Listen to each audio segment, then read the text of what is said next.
What is going on, YouTubers? Welcome to another video. So I've been playing the Elden Ring DLC for some time now, probably 15 hours worth. And the first part I was definitely struggling with. Now I put about 120 hours in the original Elden Ring game. I didn't platinum it or anything. I know some people have gone to the extreme, doing like level 500 platinum it 3 times in a row. You know, my brother's played the entire New Game Plus like 3 times, level 340. But, you know, me, I was like 202 when I first started. Now in the DLC, you know, if we look at my level, you know, right now I'm 231.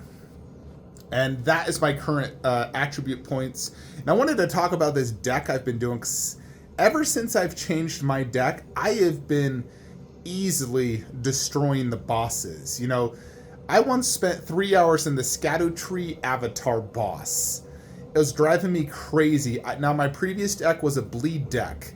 You know, I was using the Rivers of Blood weapon. I had it, you know, completely maxed out. You know, and it's a great weapon. It worked really good. This one, right? Well, I also use this. Eleanor's Pole Blade, you know, and then Rivers of Blood. You know, and then... So that was the deck I was running. I was a lighter build, but this is the deck I'm currently running, and I think this deck destroys. And let me explain why. So first off, you need the Blasphemous Blade. Now, you can easily Google how to get any of these things. So I upgraded this to level 10, which is max. Now, if you need to get an Ancient Dragon Stone, you got to kill a dragon in the DLC. Now, I killed a dragon my second try using this build. So first you need the Blasphemous Blade, and you also need some sort of like glintstone staff as well. Second most important thing is this great shield, the Blood Fingerprint Stone Shield, and I upgraded this to max. Now this shield was actually kind of tricky to get. You know, I had to Google how to do it. I found a video, but dude, this shield, it's the best shield in the game. It absolutely tanks. Now, here's the thing as well you're going to want to have is the Scholar's Shield. Let me show you exactly what this kind of does. It basically does this little spell on this shield, and you can pretty much block anything and take almost no damage and no stamina damage. It's insane. Like, oh my Jupiter's cock. Absolutely insanely good. You can, like, I went and fought Mesmer, then Heller. That guy's insanely difficult. And I beat him my second try with this deck. I was blocking everything with this shield and that spell. And this spell lasts like probably a solid 30 to 45 seconds. So before I go into any boss battle, there's a series of things you're going to want. And this is one thing. The second thing you'll want is just a Sacred Seal to cast all your spells. In terms of the armor, generally I just got this armor from Rakasa as a boss I beat. But generally I just go the heaviest armor possible. You know, like the best protection. That is what I do. So do your heaviest protection. And in terms of the seals, like the talismans, so I use this one. Greatly raises attributes but increases damage taken. The Radagon Seal. Dragon Crest Shield Talisman 2 vastly boosts physical damage negation. I mean, one of the keys is just being able to survive hits, you know, because if you get killed in like 1-2 hits, it makes the game very difficult. So if you have the shield, which can block almost everything, or if you, let's say you go to attack, you don't have the shield up, you know, you want to be able to tank those. And so I use this. Now, when I'm not, you know, at a boss, I do the Blessed Druid Talisman, which slowly restores HP constantly, which is great. And then I do raises attack power when HP is at maximum. Now, when I'm fighting a boss, I do change this. I actually, you know, there's a few things you can do. If it's a really, you know, like you really need the extra shield, you could do boost guarding ability, Great Shield Talisman, you know. But the one I would do, you know, if they're doing non-physical damage, you could do that. It kind of depends, but you can do a few things. Greatly raises stamina recover speed is great. Raises potency of magna. Now, this helps with the special on the Blasphemous Sword. Another one I would do, you know, if you're low on equipment load, you could, you know, do the Great Jar Arsenal. The other one I wanted to show you is, Let me get to it.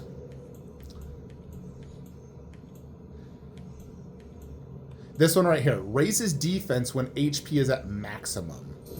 So basically, you know, anytime you do like one of those spells and it gets that little power up, it gives you that power up when your HP is at maximum. And for the most part in this game, I feel like your HP is either at maximum or it's almost gone, you know, because you're constantly healing. But this works extremely good because it allows you to basically tank an extra 30% damage negation with this spell on.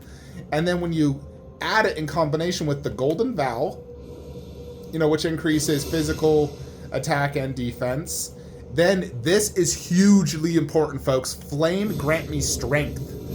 You got to do that.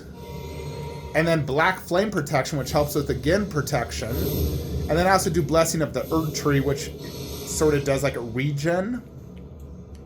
Then you get the shield. You want to, you know, protect this with the Scholar's Shield. And then you're basically ready to fight a boss now. Also, let me show you what I do for my flasks. I'm actually not at a save point right now. I'm going through this crazy area in the forest. Check out my map right here. You know. But, yeah, so in terms of my flask, I basically do one that boosts strength and defense, or defense and stamina recovery speed. But the reason the Blasphemous Blade is so freaking good, you know, I mean, look at this right now. You see how it damaged me, but then I recovered my HP? So this recovers HP and does a ridiculous amount of damage. Look how much damage that took. 6,924 because of all those power-ups I did. You know, with everything combined, this thing can literally kill a boss in like 4 hits. So the moment you get in, the idea is you call your Mimic, immediately heal yourself so you get these attack boosts and defense boost, and then you let your Mimic distract him while you spam this move doing L2 literally in a row. Look at that distance it gets, and then it heals you as well. You know, and anytime you kill an enemy, it heals you. So it's like a double heal as well when you're fighting your average enemy. So it's literally just like absolutely insane. Now, in terms of like what's more fun, I do prefer a faster weapon versus like this one. But if you want to know how to beat a boss that you've been struggling, this is the build that is a game changer for me, folks. You got to do this build. You know, it's like literally insane. I've been able to beat multiple bosses that were incredibly difficult. There's one down here at the Fissure Depths. It's like this boss that rides a horse. He's wicked difficult. I was using my multiplayer, you know, Tarnished Furled Finger to help people fight him. No one could beat him like 10 in a row when I was helping him. And then I fought him with my deck, beat him first try. I only used 1 health the entire time. 1 health. You know, and I always do about 4 for the magic flasks, and then 10 on the Crimson Tier, the health one. You know, because you need that magic, because you're going to be constantly using that spell. You know, like look how far that rat is, and it just raped him. Now it's only at 5,400 because the spell Flame Grant Me Strength doesn't last super long. It lasts like, I swear, 20 seconds. So you do want to redo that one. The problem is anytime you take away your shield, it is gonna... I almost feel like maybe I should only have the shield and do... Yeah, because you can only do the Scholar's Shield with this. It might be smarter to only have the shield and put the talisman here, honestly. Because the moment you take away the shield, you lose the power up. So I'm thinking it would be better to do it that way, honestly. You know, just equip this right there. That way. So let's say I want to power this up. Power it up. Then I switch to this, and I can still do, you know, Golden Vow and still have my shields. I think this is probably best. So just keep the shield in one hand so you don't lose it. Because if you put the shield away to grab something else, you are going to lose the power up. And so it is crucial that you don't want to lose that, because that makes such a huge difference in blocking. When you don't have the spell on, you do start to take much more damage. But with the spell on, it's a world of difference, folks. Actually, there's a Grace over here. Oh my Jupiter. I never even saw it earlier.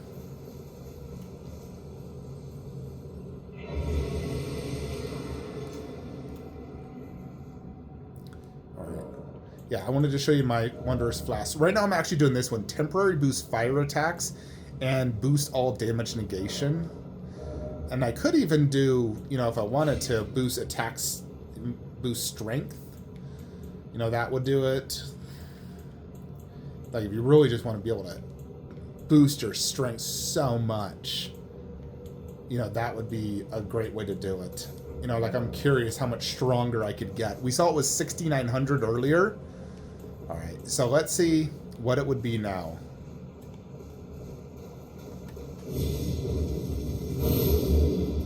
All right. Another thing we need is Golden Vow.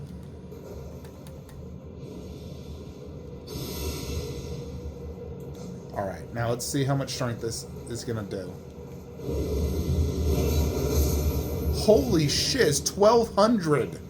I mean, I don't know if maybe because it's a sheep. You know, I think it varies per character, but my gosh, dude, this build is insane. Like, I've been just roaming the streets, just raping people right and left.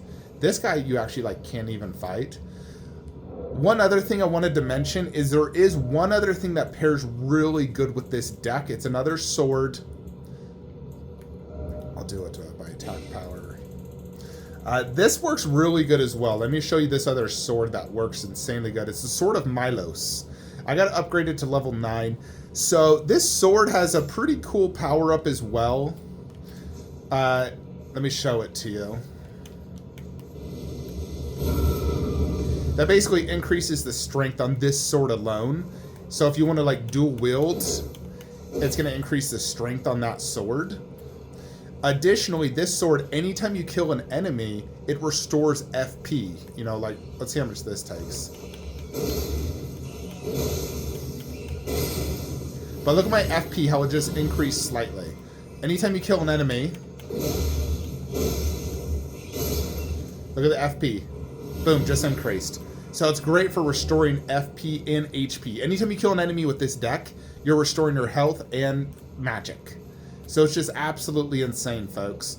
So I highly recommend this. It's made this so much easier. Look how much I've progressed so far in the game. And I started this about 7 hours ago, and it's made the game infinitely easier for me. Where when I spent 3 hours on the Scattered Tree avatar here at the Tree Worship Sanctum. And as you can see, I beat him. I got the Scattered Tree base. I beat Mesmer over here in the Dark Chamber entrance and got his Mesmer Dark Chamber grace. And so I've just been raping right and left with this deck. Highly recommend it. If you guys want to play with me at all, feel free to hit me up. You know, my tag is just, I believe, Flankster 117. So if you guys want to, you know, play some Elden Ring with Flankster, hit me up, folks. Like, comment, subscribe. Have a great day.